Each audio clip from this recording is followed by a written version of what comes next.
Bienvenidos nuevamente a este espacio de análisis donde apostamos por el pensamiento crítico, la introspección de lo que sucede en México.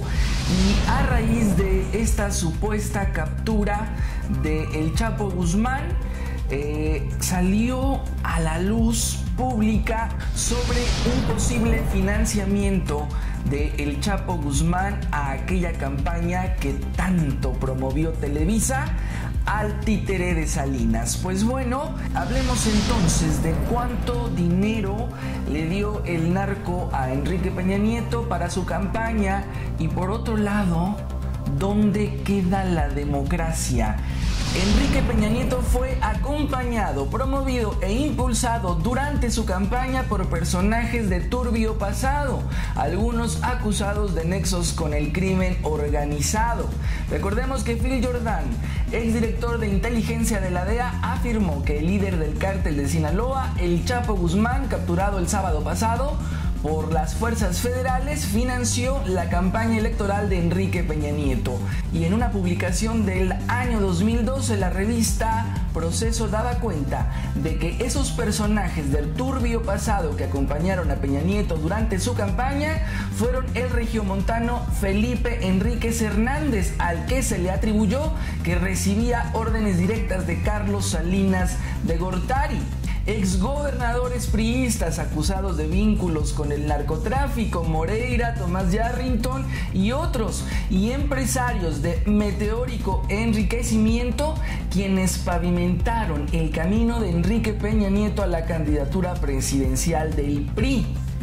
El empresario Carlos Castillo Cervantes, a quien apodan El Dragón a través de su empresa Impulsora Mexicana de Comercio y Construcción SADCB, entregó a Peña Nieto 10 millones de dólares de dudosa procedencia para su campaña a la presidencia de la República. Recordemos que el empresario mexicano-estadounidense José Aquino en ese año denunció por incumplimiento de contrato al entonces jefe de campaña de Peña Nieto, Luis Videgaray, en una corte de Estados Unidos por incumplimiento de contrato.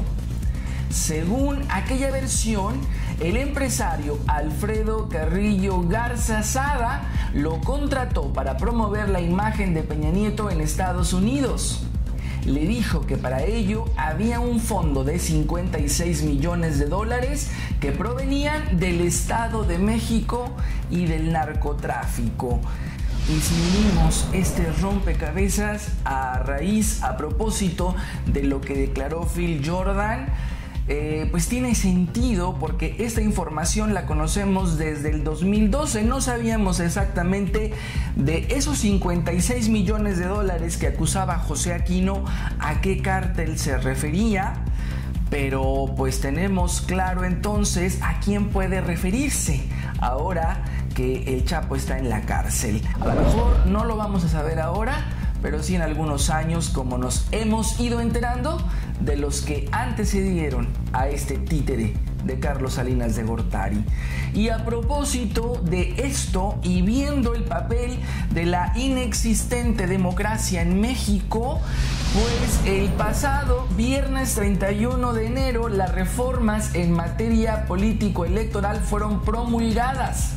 Las reformas aprobadas por el Congreso de la Unión prevén la creación del Instituto Nacional Electoral INE, que sustituirá al Instituto Federal Electoral como autoridad en la materia. Además, la posibilidad de un gobierno de coalición, la reelección de legisladores, la transformación de la PGR en la Fiscalía General de la República y la autonomía constitucional del Consejo Nacional de Evaluación de la Política de Desarrollo Social, Coneval, entre otros.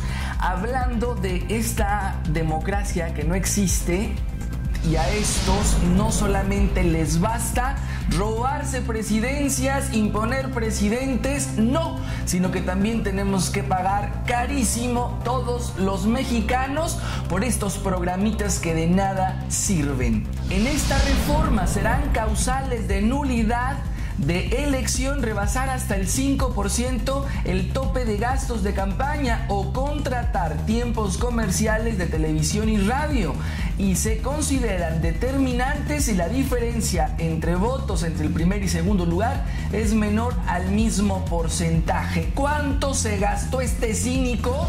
¿Cuánto se gastaron para llevarlo a la presidencia? ¿Cuánto? Bueno, los que están detrás, los que le mueven los hilos al títere, se gastaron 6 veces más del tope de gastos de campaña, más de 2,000 millones de pesos.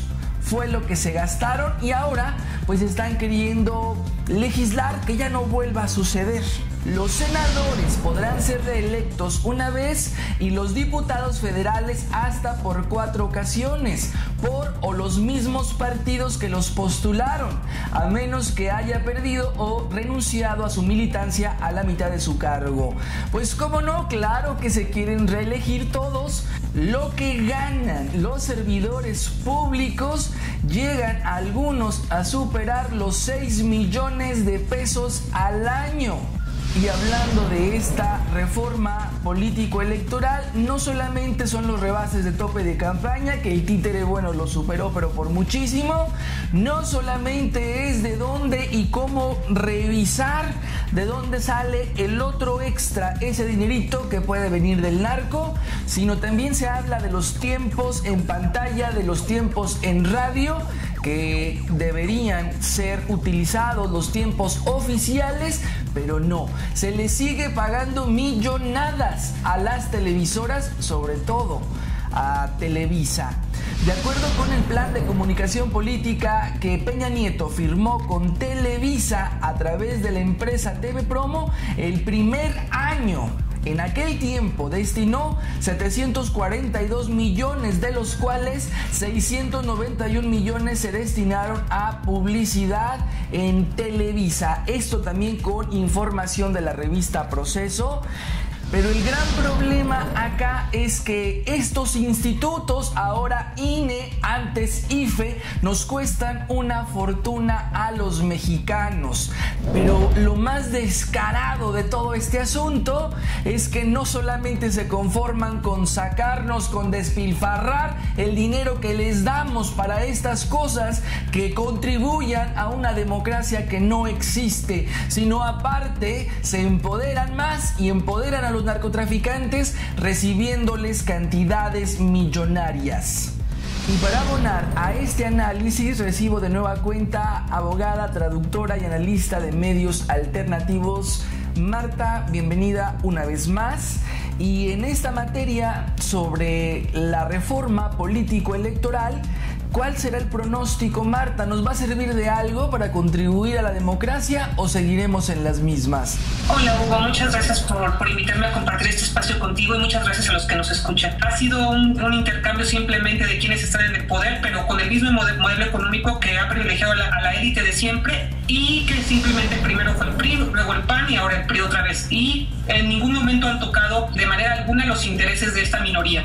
Cuando se intentó tuvieron que hacer fraude, no han permitido jamás en la historia de nuestro país que alguien que no sea operador de los intereses de la élite económica tenga posibilidad de acceder a la presidencia. Por lo tanto, una transición democrática es un chiste hablar de eso. Todas estas reformas políticas han sido, como señaló, parches en maquillaje, pero no una de verdadera democracia en donde se haga honor a la palabra democracia, lo que significa un gobierno del pueblo. Y por otro lado, a veces son tan inoperantes, como es el caso de que ya va a haber nulidad de las elecciones por el rebase de tope de campañas, cuando para que opere es realmente casi imposible, mientras nuestro sistema electoral sea tan caro, tan oneroso. Para cada voto cuesta aproximadamente $18 en comparación de 94 centavos de lo que cuesta en 13 países latinoamericanos. Es un círculo vicioso que no termina nunca. En lugar de prohibirse los spots totalmente, más que en los tiempos gratuitos del Estado que lo tenía que dar la televisión, porque como lo hemos señalado yo en otros programas, es la concesión del espectro radioeléctrico solo es una concesión, el espectro sigue siendo de la nación y por lo tanto se debe utilizar para los propósitos sociales en muchos casos y por lo tanto debería servir para eso. El presupuesto para los partidos sigue siendo el mismo, las cúpulas partidistas siguen obteniendo, las burocracias de los partidos van a seguir obteniendo el mismo dinero y por lo tanto, ¿de qué han servido todas estas reformas? El mismo que se benefició de todas las trapacerías, las omisiones del IFE, de las instituciones electorales, él es el mismo que promulga esta reforma que no va a servir de nada tampoco, pero no podemos dejar por decir no sirven de nada, ya no se hizo fraude, hay que abandonarlo. Eso quisiera el sistema, eso quisieran el PRI, el PAN, sus comparsas del PRD, algunos, porque la base del PRD también es muy valiosa. Eso no significa que yo nada más apueste por esta, sino que también están, como ya hemos hablado, los demás movimientos sociales, las protestas en la calle, la organización. Espero que los de Morena estén teniendo un plan de acción distinto y a ver qué se puede. Marta, gracias por este valiosísimo análisis. Te seguimos puntualmente en Sincronía, en Yo Libremente Opino con el Bote y en Desde la Raíz, en Radio La Nueva República. Bueno, dos cosas son claras. En México no existe democracia, nunca la hemos tenido.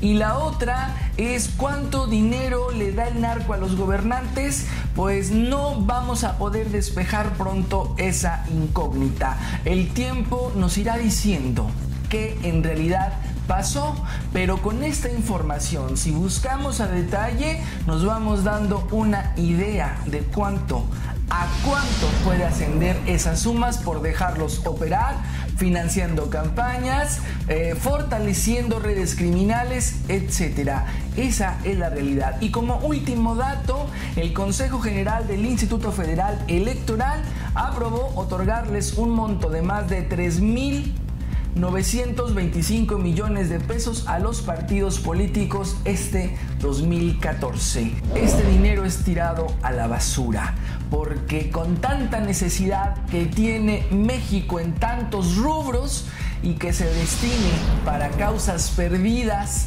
porque ya está decidido quién viene en el próximo sexenio, las gobernaturas, las presidencias municipales no son lo que la mayoría quiere. Son los que a estos que manejan nuestros caminos en México les conviene. Nos vemos en la próxima emisión.